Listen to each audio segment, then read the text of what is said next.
الحمد لله نحمده ونستعينه ونستغفره ونؤمن به ونتوكل عليه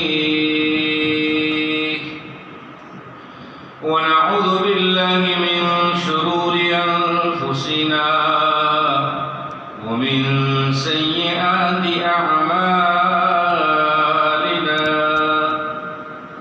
من يهد الله فلا مضل له ومن يضلله فلا هادي له ونشهد أن لا إله إلا الله وحده لا شريك له ولا وزير له ولا معين له ولا مشير له ولا معين له ولا مثل له ولا مثال له ونشهد أن سيدنا ونبينا وشفيعنا وحبيبنا وهادينا ومرشدنا ومولانا محمدا عبده ورسوله صلى الله تعالى عليه وعلى آله وأصحابه وبارك وسلم تسليما كثيرا أما بعد فأعوذ بالله من الشيطان الرجيم بسم الله الرحمن الرحيم من عمل صالحا فلنفسه ومن أساء فعليها وما ربك بظلام للعبيد وقال الله تبارك وتعالى أقم الصلاة لدلوك الشمس إلى غسق الليل وقرآن الفجر إن قرآن الفجر كان مشهودا صدق الله مولانا العلي العظيم وصدق رسوله النبي الأمي الكريم ونحن على ذلك لمن الشاهدين والشاكرين والحمد لله رب العالمين. درود شریف پڑھیں. اللهم صل على محمد وعلى آل محمد كما صليت على إبراهيم وعلى آل إبراهيم إنك حميد مجيد. اللهم بارك على محمد وعلى آل محمد كما باركت على إبراهيم وعلى آل إبراهيم إنك حميد مجيد.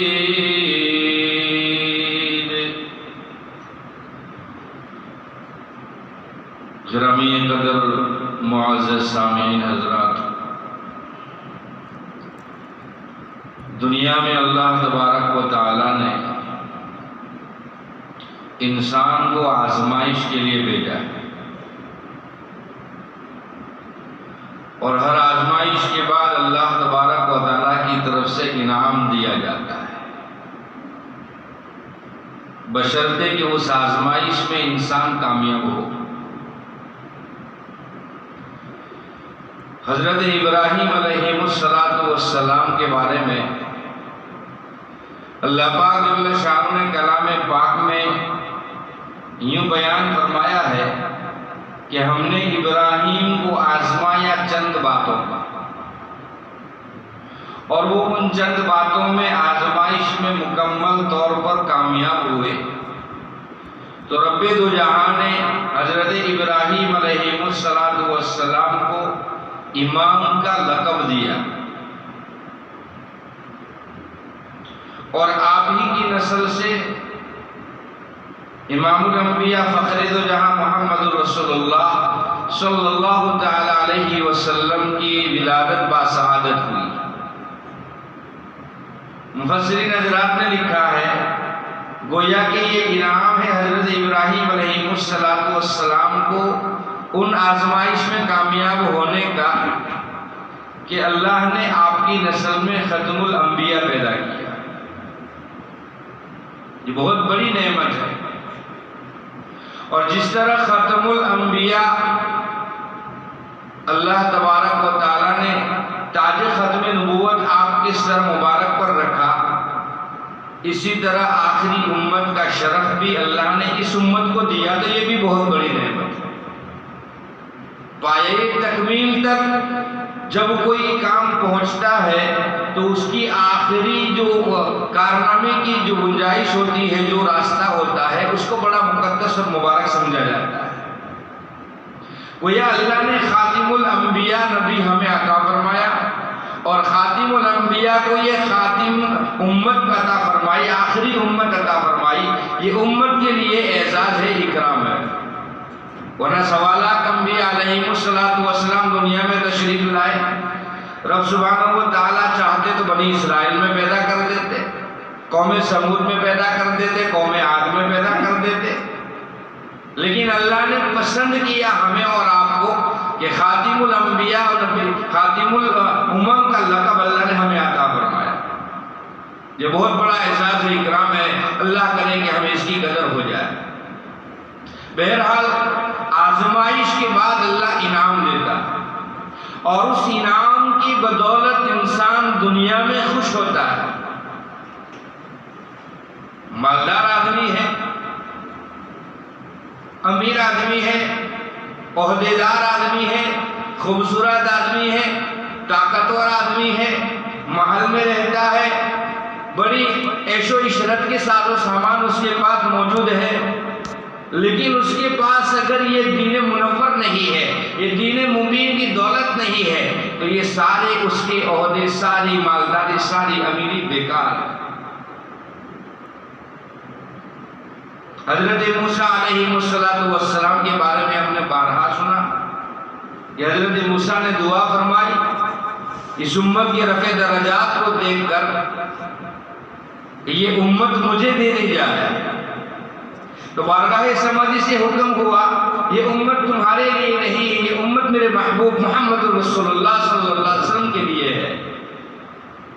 جب بار بار عرض و گزارش کرنے کے بعد بات نہیں بنی تو حضرت موسیٰ علیہ السلام نے آخری ایک سوال کیا کہ مجھے یہ امت نہیں دے سکتا تو مجھے اس امت میں پیدا ہی کر دے۔ یہ بہت بڑا شرف ہے، بہت بڑا اعزاز ہے، اور اس امت کے لیے بہت بڑا سبق ہے اس کے اندر کہ اللہ نے اس امت کا مقام کیا رکھا ہے۔ اللہ ہمیں اپنی قیمت سمجھ میں عطا فرمائے۔ بہرحال قرآن کریم کی ایک آیت کریمہ کا سہارا لیا، اللہ اس میں انسان کے اعمالوں کا ذکر فرماتا ہے۔ اعمال دو قسم کے ہیں، ایک اعمال صالحہ، ایک اعمال بد ہے، ایک نیکی ہے، ایک گناہ ہے، ایک روشنی ہے، ایک اندھیرا ہے، ایک رات ہے، ایک دن ہے، ایک کامیابی کی طرف لے جانے والا ہے، ایک ناکامی کی طرف لے جانے والا ہے۔ روزانہ ہم 5 وقت کی نمازوں میں ہر رکعت میں یہ دعا کرتے ہیں، کیا دعا کرتے ہیں؟ اہدنا الصراط المستقیم صراط الذین انعمت علیہم۔ یا اللہ ہم آپ سے صراط مستقیم کا سوال فرماتے ہیں، کون سا صراط مستقیم؟ غیر المغضوب علیہم ولا وہ راستہ ہمیں عطا فرما جس راستے پر تو نے اپنے راضی ہونے والے بندے کو چلایا ہے، اپنے سے ناراض ہونے والے بندے کو جس راستے پر چلایا ہے، گمراہی والے راستے سے ہم بنا چاہتے ہیں۔ اس میں فرق کہاں آیا؟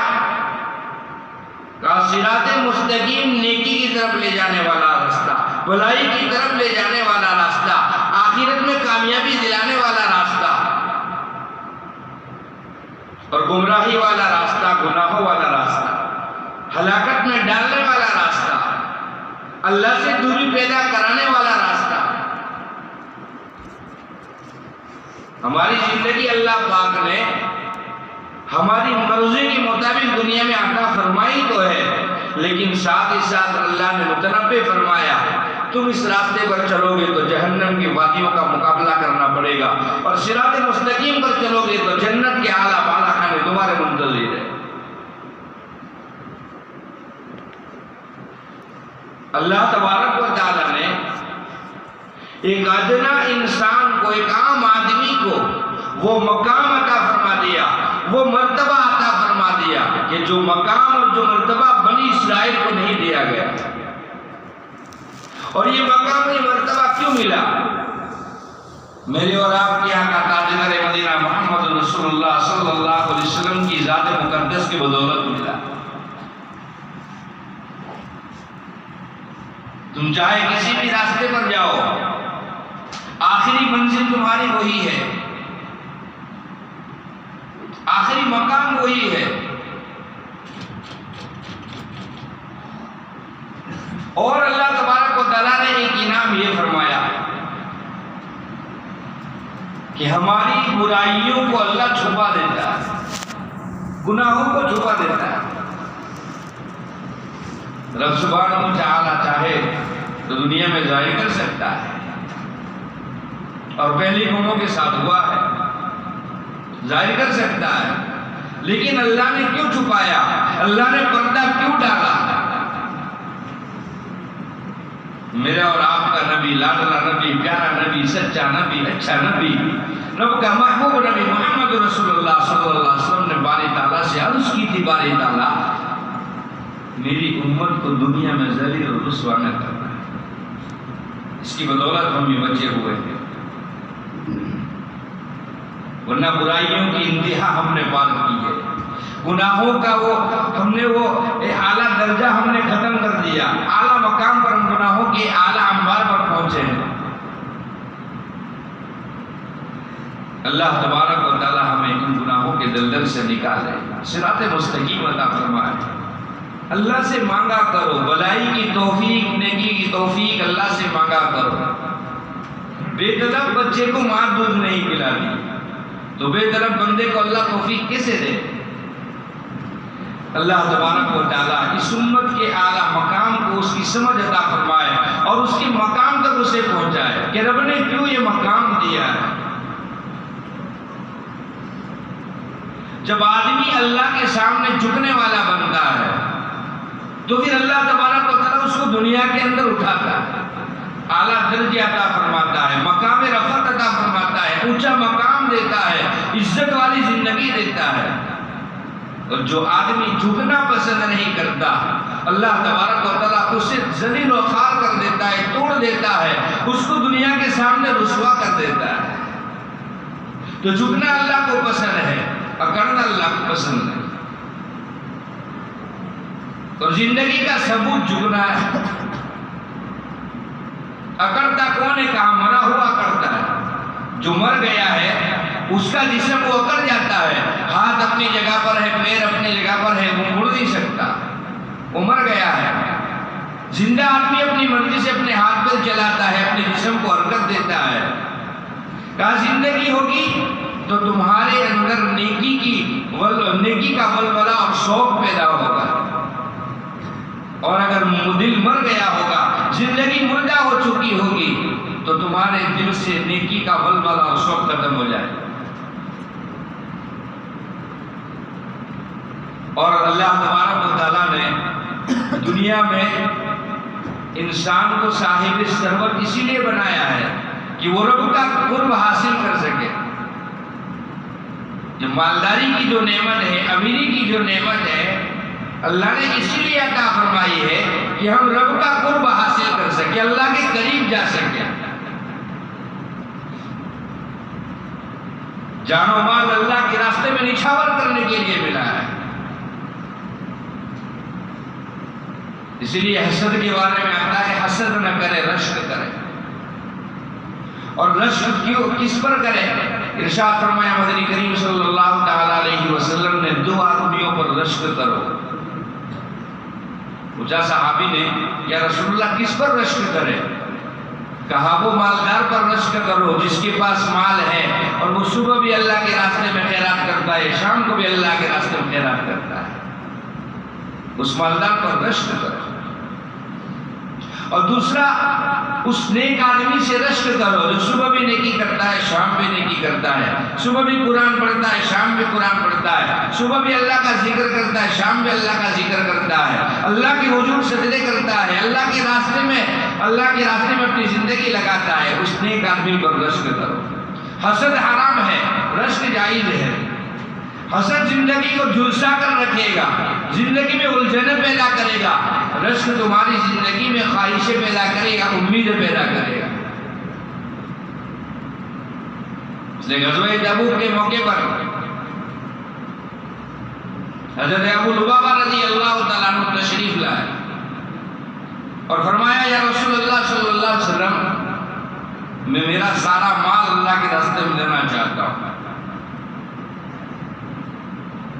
ارشاد فرمایا نبی کریم صلی اللہ علیہ وسلم نے، ابو لبابہ سارا مال اللہ کے راستے میں نہ دو، 1/4 دو۔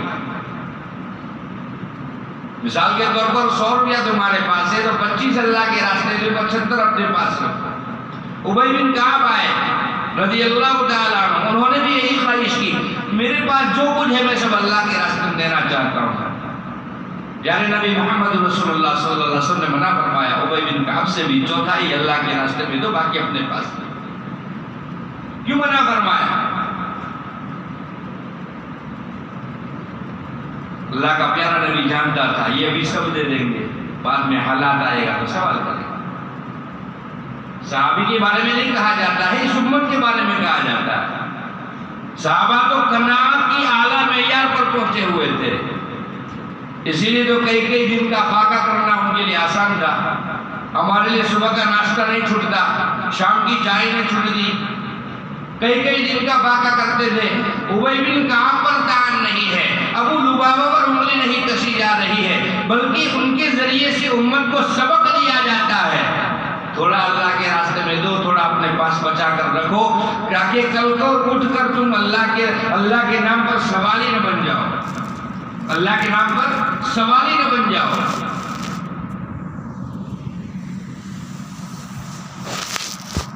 وہیں پر حضرت عمر فاروق رضی اللہ تعالیٰ عنہ تشریف لائے۔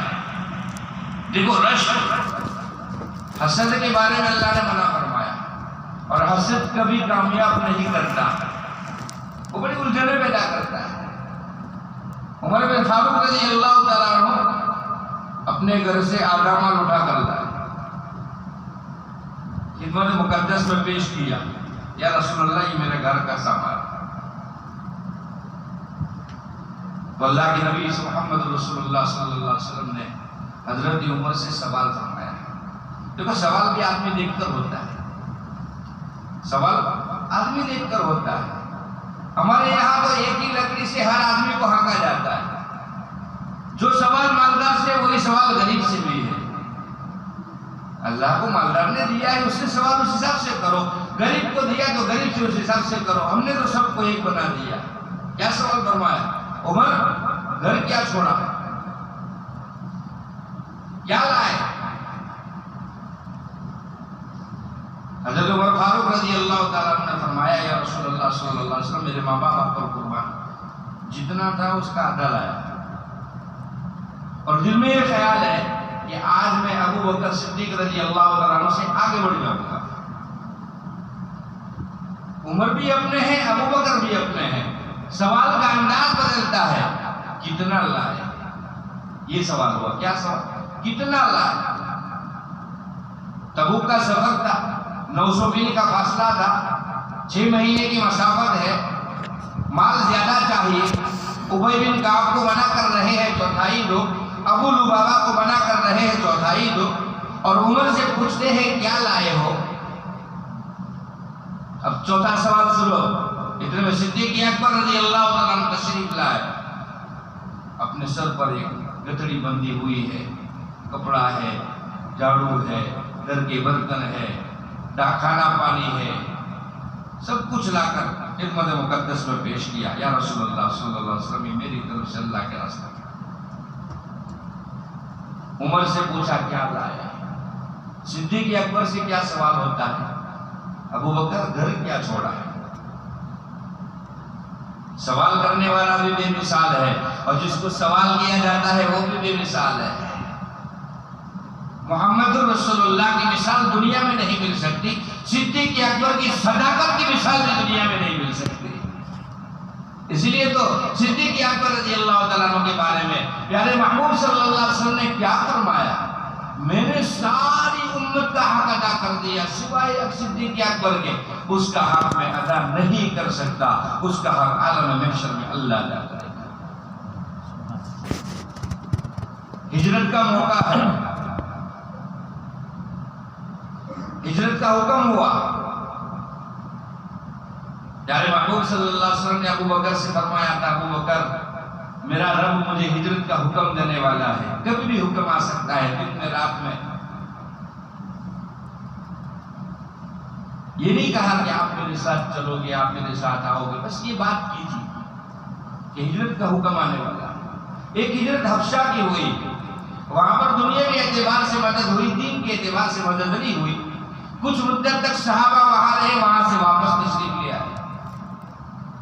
نجاشی بادشاہ اچھا تھا، لیکن اس کے آس پاس رہنے والے لوگ اچھے نہیں تھے۔ ان لوگوں نے نجاشی بادشاہ کے کان بھرے، الٹی سیدھی باتیں اس کو پڑھائی۔ آخر میں صحابہ حبشہ سے واپس مکہ تشریف لے آئے۔ پھر اللہ تبارک و تعالیٰ نے مدینے کی ہجرت کا حکم دیا، آثار دکھائے گئے۔ پہلے کچھ صحابہ گئے، پھر ایک قافلہ اور گیا، پھر محبوب کریم صلی اللہ علیہ وسلم کو اللہ نے ہجرت کا حکم دیا۔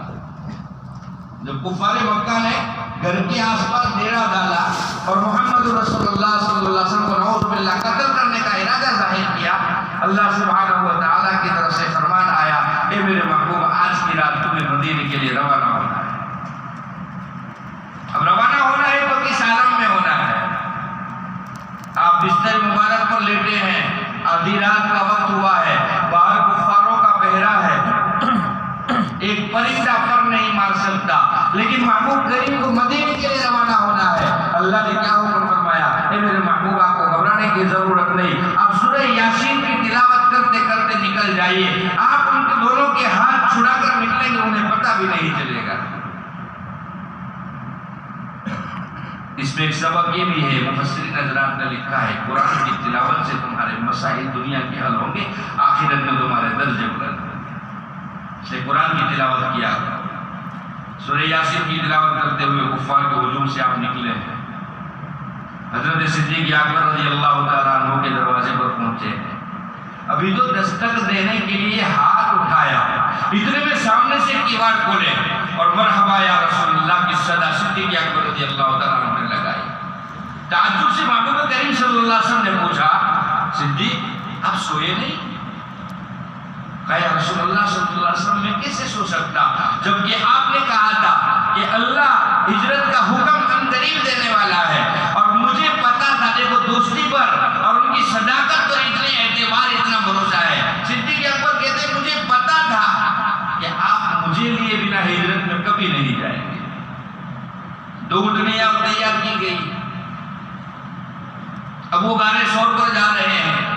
سارا واقعہ بہت تفصیل سے بیان کیا جاتا ہے، وقت نہیں ہے، اشارہ کر رہا ہوں۔ غار ثور پر جا رہے ہیں، پہاڑی پر چڑھنا ہے، آپ کے قدم میں چوٹ لگی، خون نکلا، صدیق اکبر نے اپنے کاندھے پر بٹھایا اور غار ثور پر آپ لے کر گئے۔ 3 دن کا وہاں پر قیام ہوا۔ جب مدینہ پہنچے ہیں، ابو ایوب انصاری رضی اللہ تعالیٰ عنہ کے مکان پر آپ کا ٹھہراؤ ہوا ہے، اس وقت جا کر جب سکون کی اور راحت کی سانس ملی ہے، اس وقت صدیق اکبر رضی اللہ تعالیٰ عنہ معذرت پیش کرتے ہوئے آقا سے فرماتے ہیں، سفر میں میرے سے آپ کی خدمت نہیں ہوئی، آپ مجھے معاف فرمائیں۔ اتنا اپنا آدمی ہے، اپنے والا رشتہ ہے۔ اسی لیے عمر کو پوچھا کیا لائے اور صدیق اکبر کو پوچھا کیا چھوڑا، جواب دینے والے نے کہا آدھا لایا آدھا چھوڑا، اور یہ محبوب کے عاشق نے کہا جتنا کا سب لایا، اللہ اور اللہ کے رسول کا نام چھوڑ کر آیا۔ اللہ سرور اسی لیے دیتا ہے، تم اللہ کے قریب بن جاؤ، تمہیں مالدار اسی لیے بناتا ہے، اللہ کے قریب بن جاؤ، توانگر اسی لیے بناتا ہے، اللہ کے ولی بن جاؤ، صحت اسی لیے دیتا ہے، اللہ کے دوست بن جاؤ، نیکی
اس لیے میرے عزیز دوستو زندگی کو غنیمت سمجھو، زندگی کو غنیمت سمجھو، اللہ بار بار یہ موقع نہیں دیتا۔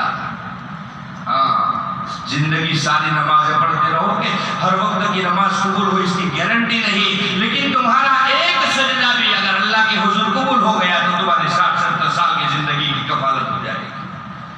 ہم سوچے تو صحیح میرے دامن میں ایسی کوئی نیکی ہے جو اللہ کے حضور میں مکمل پیش کر سکوں۔ اسی لیے اللہ نے کہا عبادت کے ساتھ ساتھ رات کا رونا بھی رکھو۔ 2 منٹ اللہ کے سامنے رویا کرو۔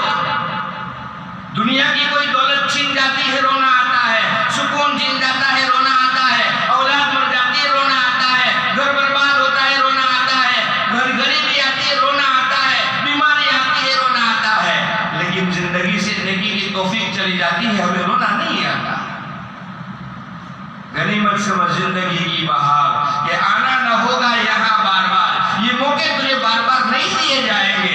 دوسری قومیں بھلے ہی کہے اللہ 7 جنم دینے والا ہے، لیکن رب کا فرمان ہے جو پیدا ہوا مر جائے گا، جو مر گیا عالم محشر میں اٹھے گا، دنیا میں اس کا دوبارہ آنا کوئی نہیں۔ اس لیے اپنی زندگی کو غنیمت سمجھو، اللہ کے گھروں کا آباد کرو اور اللہ والوں سے محبت کرو، اللہ والوں سے محبت کا سلوک کرو، قرآن کی تلاوت کرو، اللہ کو رات دن یاد کرو اور کم سے کم 24 گھنٹے میں اللہ کے سامنے ایک بار رویا کرو۔ رونے سے مسائل حل ہوتے ہیں، رونے سے مسائل حل ہوتے ہیں، اللہ کے سامنے آہوزاری کرنے سے مسائل حل ہوتے ہیں۔ ہم نے رونا چھوڑا، ہماری الجھنیں بڑھتی چلی جا رہی ہے۔ آخر میں گزارش ہے ہمارے ایمان والے بھائی جو لداخ گلوان گھاٹی میں رہتے ہیں، وہاں پر کچھ حالات ناساز چل رہے ہیں، تو ان کی وجہ سے احمد آباد میں بھی ان کا ایک کیمپ لگا ہے اور سورت میں بھی ایک کیمپ لگا ہے۔ حالات بڑے ناساز ہیں، کسی کی ماں شہید ہو گئی، کسی کے بھائی شہید ہو گئے، ظالموں کے ہاتھوں شکار ہو گئے، ان کے گھر بار لٹ گئے، ان کی کھیتیاں اجڑ گئی، اخروٹ کے اور بادام کے باغات ٹوٹ گئے، کھانے پینے کے مسائل ہیں۔ اس حجی لوگ جو ہے مدد کے لیے حاضر ہوئے ہیں، آپ لوگوں سے گزارش ہے دل کھول کر ان کی مدد فرمائیں۔ آج ان کی مدد کرنا کل قیامت کے دن ہمارے لیے نجات اور چھٹکارے کا ذریعہ بنے گا۔ نماز کے بعد